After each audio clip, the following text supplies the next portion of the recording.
dari Ethiopia, dari Habsyah ke arah negeri Cina. Ikutlah sebagian dari rombongan sahabat pada ekspedisi itu, singgahlah kemudian di kota Baros tadi, dan menyebarkanlah risalah Islam di daerah Baros sampai menyebar ke wilayah Nusantara. Ini kalau kita bicara hubungan antara Haramain dengan Nusantara, sebelum jadi Indonesia, itu bukan hubungan yang singkat saat ini.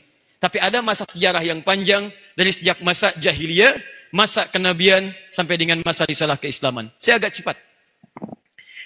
Singkatnya, Islam mulai disampaikan, risalah mulai turun, ayat-ayat mulai disampaikan, tapi yang paling menarik, setelah 5 tahun dalam proses dakwah, dimulai teman-teman sekalian, 610 Masehi, Nabi menerima wahyu, usia 40 tahun, mempersiapkan diri, dakwah secara sembunyi-sembunyi, kemudian diberikan bimbingan oleh Allah selama 5 tahun, 615 Masehi. Di sini kita mulai materinya.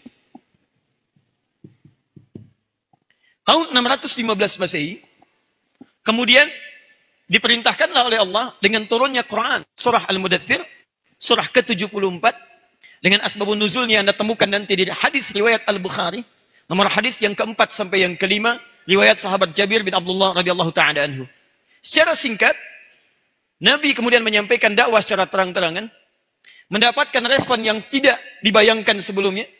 Ada yang kemudian mencela, tidak sedikit yang meragukan, bahkan ada yang sampai menyakiti secara fisik. Singkatnya, Nabi meminta di antara para sahabat untuk sebagian berhijrah, mendapatkan tempat yang baik untuk menyelaraskan dan melanjutkan ajaran nilai keislaman. Maka 615 Hijriah ditandai dengan gelombang pertama hijrah, sahabat Nabi dipimpin oleh Ja'far bin Abdul Muttalib radhiyallahu ta'ala anhu ke satu negeri disebut dengan Habasyah. Sekarang dikenal dengan Ethiopia. Fokus. Ini jarang disebutkan dalam sejarah, dan ada beberapa bagian yang harus kita perdalam kembali. Hijrah sebagian ke Habasyah, tapi ada yang tidak tercatat dalam sejarah. Dalam ekspedisi hijrah itu, tiba-tiba setelah sampai di sana, diterima oleh Raja Najasyi, dan kemudian di akhir fatrah masuk Islam. Yang paling menarik adalah ekspedisi diadakan pada saat itu, dari Ethiopia, dari Habasyah ke arah negeri Cina. Ikutlah sebagian dari rombongan sahabat pada ekspedisi itu, singgahlah kemudian di kota Baros tadi, dan menyebarkanlah risalah Islam di daerah Baros sampai menyebar ke wilayah Nusantara. Dari situlah kemudian dimulai penyebaran agama Islam sampai ke wilayah dari mulai Sumateranya sampai dengan ke ujung Papuanya. Sampai menyebar ada Malaysianya, Filipina bagian selatannya, Thailand bagian selatannya, ada Brunei Darussalamnya, ada Rakhine dengan suku Rakhine-nya. Jadi kalau kita berbicara tentang fase penyebaran awal keislaman, ternyata teman-teman sudah dimulai pada awal abad ke-7 Masehi. Awas, karena nanti ada seorang orientalis yang membuat rekayasa sejarah yang seakan-akan mengembangkan proses masuknya Islam ke Indonesia atau ke Nusantara, dimajukan, diakhirkan masanya sampai bahkan 5 abad setelahnya. Awas, hati-hati ya. Sebelum saya teruskan, saya ingin sampaikan pesan penting dulu. Teman-teman sekalian, tanpa disadari, setelah terjadi perjanjian Tordesillas tahun 1492, ada pekerjaan orientalis yang paling besar yang mereka kerjakan untuk menghambat kemajuan umat Islam kembali. Di antaranya, mereka menanamkan racun-racun, bahkan pada informasi, supaya tidak diketahui dengan benar oleh umat Islam di muka bumi ini. Saya beri contoh sederhana. Fokus ini. Tahu uang 1000? Tahu. Gambarnya apa di situ? Hah? Kapiten Patimura. Saya cek lagi. Tahu uang 500? Dulu? Yang selembaran? Gambarnya apa di situ? Jangan lihat ke sini. Lihat ke atas. Baik, dalam uang 1000 ada tulisan, ada gambar Kapten Patimura. Siapa nama aslinya? Thomas Matelusi. Pertanyaan saya, kalau yang jawab bukan mahasiswa UPI, saya maklumi. Tapi kalau yang jawab mahasiswa UPI Thomas Matelusi, saya pulang. Teman-teman, siapa yang menyampaikan pada Anda kalau Kapten Patimura itu nama aslinya Thomas Matelusi? Nama aslinya itu bukan Thomas, tapi Ahmad. Ahmad Lusi. Seorang kiai, punya pesantren. Seorang yang terdepan membela negara. Sampai dikatakan sebagai pejuang dan mendapatkan gelar pahlawan nasional. Coba, saya ingin tanyakan pada Anda, dari mana bisa berubah dari Thomas jadi Ahmad? Anda bayangkan. Kalau saya katakan Thomas, sekarang apa yang terbayang di benak kita? Oh, jangan jauh-jauh dulu. Banyak ya, Thomas itu ada kereta-keretaan, ada mobil-mobilan. Kan? Ada piala badminton, Thomas dan sebagainya. Tapi kalau kita sebutkan Ahmad, itu gak ada yang lain. Ahmad, min ba'di ismuhu Ahmad, sekali disebutkan di Quran. Dzikra marra fil Quran, fi surat As-Saff ayat as-sadisah. Surah As-Saff pada ayat yang ke-6. Ahmad, gak ada yang lain, pasti Muslim.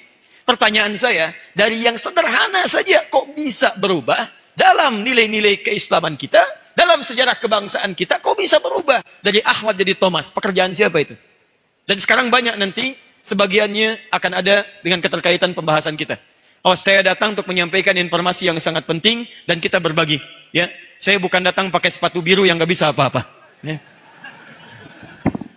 Blue suka. Mohon maaf, Pak Rektor. Baju biru, ya, sepatu hitam. Fokus sini, fokus ya. Kadang-kadang kamera yang tidak fokus sehingga tidak bisa mengambil sudut pandang yang sempurna sehingga terjadilah apa yang tidak diharapkan. Lihat sini. Fokus lagi. Sebagian kemudian ikut hijrah. Dan yang hijrah itu mampir di Baras. Disebarkan keislaman di sana. Menyebar Islam. Tiba-tiba datang Stockholm-nya di kemudian hari mengatakan Islam baru muncul di Nusantara. Itu pada akhir abad ke-12. Datang di abad ke-7. Disebutkan di abad ke-12. Buktinya apa? Buktinya muncul kerajaan Samudra Pasai di Aceh. Teman-teman, coba pikir dengan logika sederhana. Jangan ditelan mentah-mentah. Bisa tiba-tiba Islam datang langsung bikin kerajaan. Luar biasa. Di mana masyarakat pada saat itu? Ada nggak mungkin orang datang ke sini, saya bikin kerajaan langsung? Masya Allah.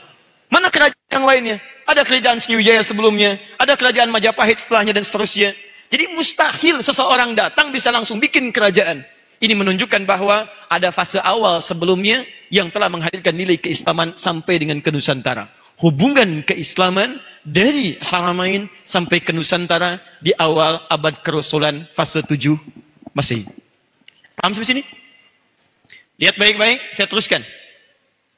Berlanjut kemudian, disampaikan risalah, Rasulullah SAW meninggal dunia, wafat beliau, ajaran Islam disebarkan oleh para sahabat, menyebar kemudian, Ibnu Abbas radhiyallahu ta'ala anhuma menetap di Mekah, Ubay bin Ka'ab radhiyallahu ta'ala anhu, beliau mengajar di Madinah, Muadz bin Jabal radhiyallahu ta'ala anhu, beliau kemudian mengajar di Yaman. Sebagian sahabat menyebar, Ali bin Abi Thalib radhiyallahu ta'ala anhu mengajar di Kufah dan seterusnya. Singkatnya, mulai berkembang, fatrah mulai berkembang, masa mulai berganti. Secara singkat, datanglah kemudian masa keemasan menghadirkan ulama-ulama Nusantara bisa belajar sampai dengan ke Timur Tengah, khususnya di Haramain.